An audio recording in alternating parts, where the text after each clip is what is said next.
Alright, this is a little departure from the main video here. This is taking a little after the fact. I do have to apologize about the POGO stick. I did not realize that I had lost all that video coverage of the final assembly. So as you can see here, it is done. And as you will see here in a little bit, we did attempt to test fly it. So we're going to get into that in a little bit. But I just wanted to kind of show you guys kind of where I ended up here and how and stuff. So you know, starting at the tail here, you can see that I got all the control surfaces all covered in clear red there. I actually ran out of red and moved to blue on the outer ailerons. I think it gives it a nice look. Remember, this is just a fun fly stick. Yep, that's coming. You guys watch that series on the Ultimate. We're working some things out, but I will have that in the air here real soon here. Got a bunch of stuff to take care of here, but anyways, back on this. So we got these are Sullivan control rods back here that I just zip tied, and they are glued onto the carbon fiber rod there. I just use zip ties to kind of hold everything in place. They are 440, so they do work. They're pretty strong and they're pretty stiff, so they do work really well back here on the tail. I'm still a little worried about how flimsy this thing is. You can see it doesn't take much, but in test running the engine, I did, it does straighten itself out. So there's hope that I don't have to do anything more back here, because if I do, that would be having to try to get in there and reinforce that boom more than what it already is. Would be taking a few steps back and be pretty dang hard to do at this point. So anyways, that was pretty much it on the final assembly. Got a receiver pack and underneath the hatches, and a switch, receiver, and battery is all in there and under those hatches. I cannot remember for the life of me what is under what. I'm assuming I think the battery and switch is on this side and the receiver's over here. Doesn't matter too much. I put my tactic on it for now. And also you'll see that I did end up making the motor horizontal because of the new carburetor that you haven't seen yet.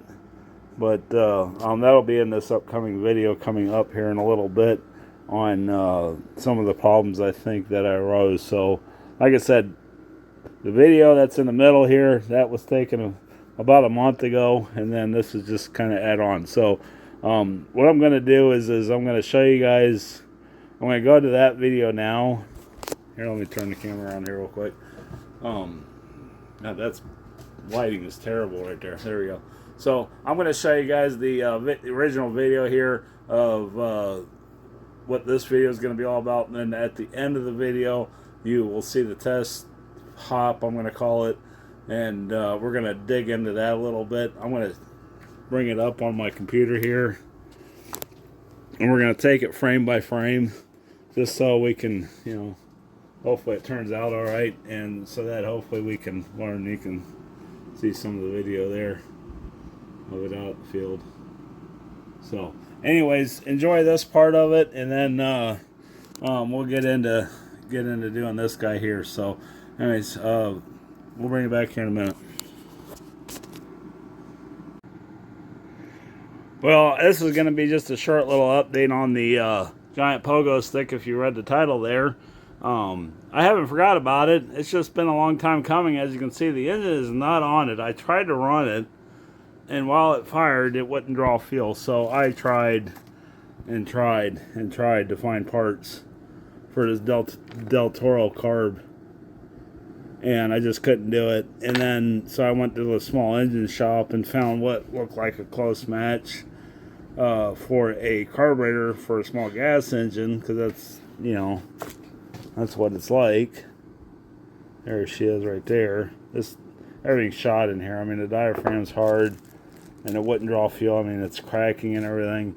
The gaskets were junk. The needle and seat broke when I tried to extract it. There it is right there. You can see it right there where part of it's.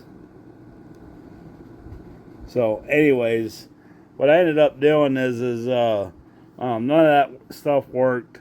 So I ordered a Perry carburetor for a Moki 180, 210 sort of deal, and I'm not going to show much of this, but because I am not a machinist by any stretch of the imagination, but I can get through it if I take my time, and I probably got 2 days in this little bracket here. So what I did is I got a chunk of aluminum and I chucked it up to my lathe over there and machined this out, this adapter. So it picks up the 2 holes here, and yes, this is the same diameter as what this is.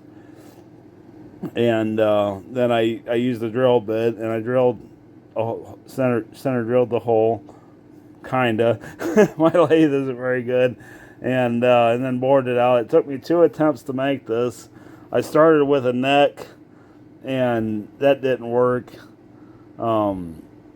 By the time I got the neck and some material to put screws into through the side, like an OS carb, I couldn't get the bolts in here through it. You can see there's just not a lot of room between here and here for some kind of circular pattern. So I decided to cut that off, and then I came up with this idea. So it fits really nice. I can't tell you the specs on how thick it is, but the neck of the carb is about is the same thickness as this. I had to recess the flathead pan screws in there. I did all that with my drill press, and then I drilled and tapped 632 Allen screws in here to hold the whole mess together. I did have to rotate the carb around the other way, so it does forwards close now, but it's a straight shot down through there. There's no restrictions. So fingers crossed, if you're watching this video, I probably got that thing running. So that's what we're going to do. You're going to see the finished video, which is actually, it's been done for about a month now. And it's just taken that long to get parts in time for me to make this piece, to make it all work. Hopefully it should. Gonna have to change the tank location on that, and do something with the carburetor, because it's upside down and it's on the wrong damn side. So I'm gonna figure that part out, and then it might involve some fancy linkages, but we'll see, or just moving the throttle servo to the other side on the bottom, which is what's going to happen to the tank over there. I can't believe that this isn't more of a super popular video, but hey, fun flies aren't everybody's cup of tea either. So anyways, wish me luck on getting this thing running, and hopefully we'll next scene here you'll see me starting this thing up. So anyways, stay tuned.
It runs. Yes.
starter, we'll turn it over.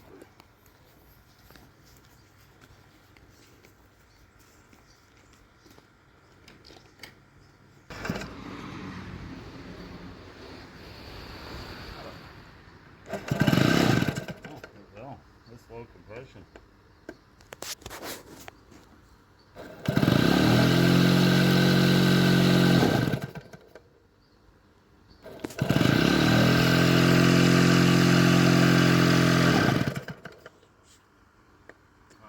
I'm gonna check the little plugs. You're considered.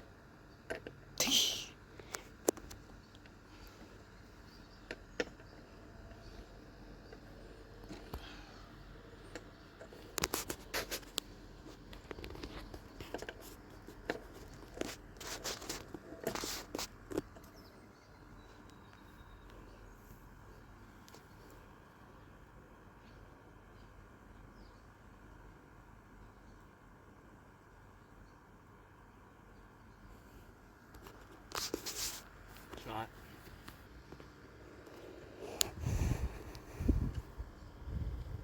These big engines like that more. That was unmarked, so who knows what it was.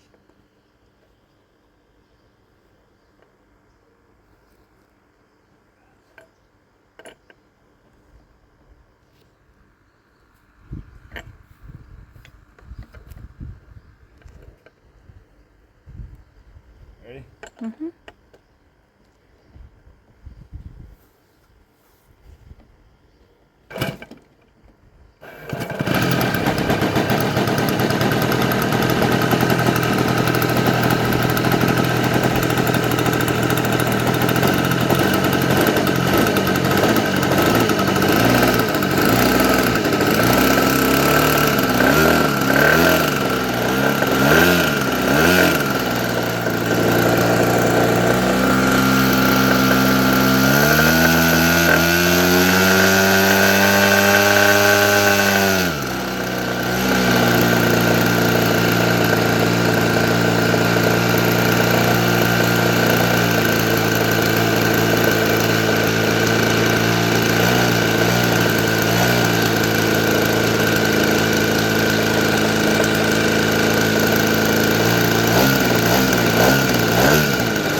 I would call that a success.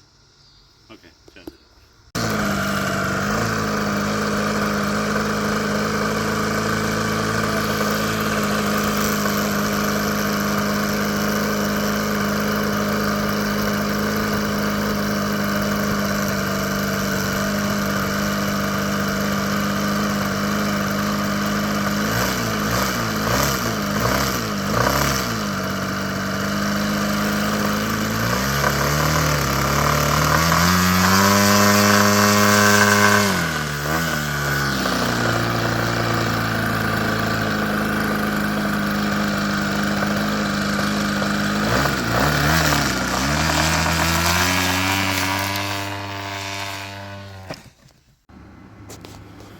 So as you can tell from that last little bit of footage, the maiden voyage wasn't successful. So, but I'm not going to be deterred. This is a prototype, and we're still learning about this. So nothing was really damaged. The prop exploded, and that's about it. Now I've taken that video here, and I've slowed it way down. And like I said, I'm on my laptop.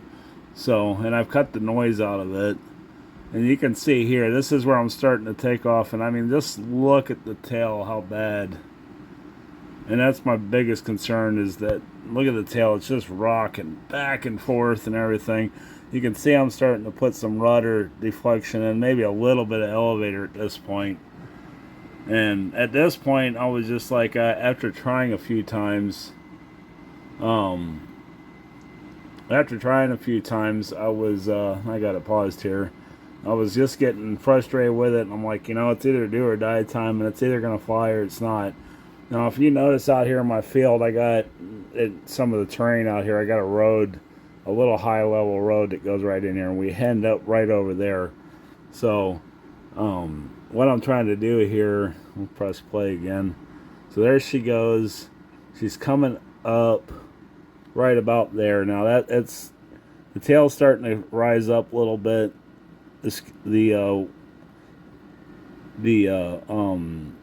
Landing gear is starting to come up, but it's starting to pick up some speed here at this point, right? And if you look real closely here, you can see I got just a little bit of up elevator deflection right here. Okay, that's going to be pretty important here in a second. So right here, no, right there, it's airborne. You might not be able to see it super well in this video here, but the tail's up. Yeah, it's twisted to the right now, but you got to remember, this is pretty bumpy terrain too. The field is not super smooth over here where I'm flying. I got to fly it over here because of where the sun's at. So, you know, so there's that. And then, so it's starting to come up just a smidge a bit. And then right there, look, it's a couple inches off the ground. And what I should have done, what I was looking for here, is you can, if you look real closely here, I'll zoom in on this. No elevator at all. I should have been pulling up at this point, and I just wasn't ready for it yet to come up off the ground. And that's what that's telling me there. Now, see how straight it is? I mean, everything looks pretty parallel here. So I think it's going to be all right. I'm really hopeful that it's going to be all right. Take bets if I'm wrong. So anyways, we're almost to the end of the footage here. Like I said, I got it slowed. I got the pace all the way down here. And so we'll press play. Okay, it's off the ground. She hits right there. That's where it hits the landing gear at. It bounces up as it hits this terrain, and it comes back down pretty hard on the nose gear here. Oh, I guess it'd help if I was on the video. So right there, you can see the tail starting to twist because it's getting jostled. You know, it's hitting the ground again. And it came up a couple inches, and then it hits the ground. And then if I can catch it just right there, you can see there's a blade of the prop, and the landing gear just collapsed. Right? So the landing gear collapsed there, and it just gets worse from there. The props are already busted, the nose is on the ground, and then right over she goes. Look at the deflection in the tail there, and I think that's pretty much what saved it. So like I said, that let's rewind here a little bit. So what did we learn from this? Well, I need a stiffer landing gear. I was a little worried about that when I put that on there for the weight. It's only a one wheel gear, and I want to try to save that. So coming up, I don't know if I'm going to film it or not, but I'm going to bend some aluminum. I'm going to bend some aluminum landing gear here, kind of like what I've done with the other planes. But I'm going to come up, across, and down, and I'm going to put a piece of plywood across that bottom of that fuselage pod, and that's going to be that's an inch thick plus 2/4 inch ply doublers on it, so we got an inch and a half of width there. So it's going to be like an inch and a half wide, and then it's going to come down. I'm going to raise the gear up a little bit because I think it's a little short for where it's at, and so that's going to be the next modification to it, and then we'll try it again.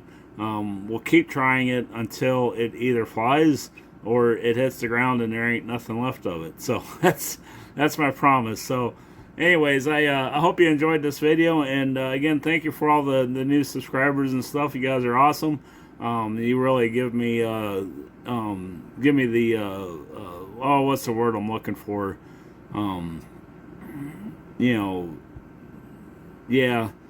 Desire to put more content out and get better stuff out here for you. So anyways, we'll catch you on the next one. Thanks for watching.